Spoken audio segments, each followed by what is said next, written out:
Hello again, James and PLCD team. Back to tell you a little bit about Pretty Horses.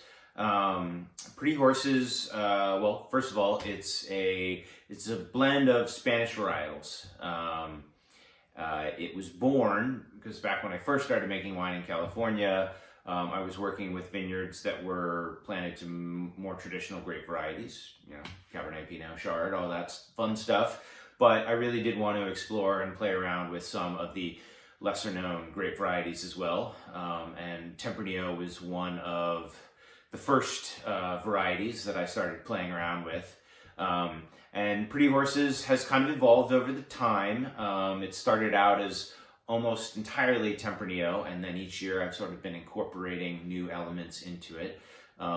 It's one of my personal favorite wines to make because there are no sort of rules or pre-existing playbook for fermenting Spanish varietals in California, so I can have complete creativity and really focus on putting the best wine possible into bottle.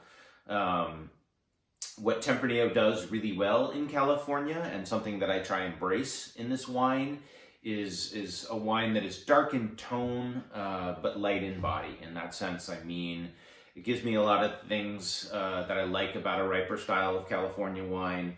The aromatics, the flavor profile has dark notes of black cherry and bitter chocolate and roasted walnut, but the wine maintains lightness of color and a real freshness and drinkability on the palate. It's not heavy at all.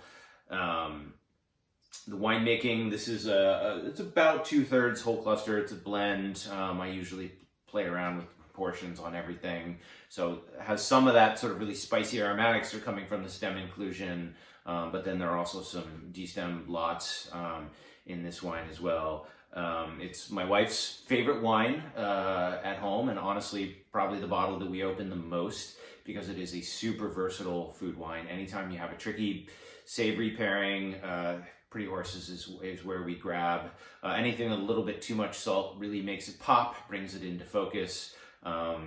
But its range is dynamic and impressive. Those sort of riper flavors allow you to pair it with richer foods, and that lighter texture allows you to pair it with vegetables or fish.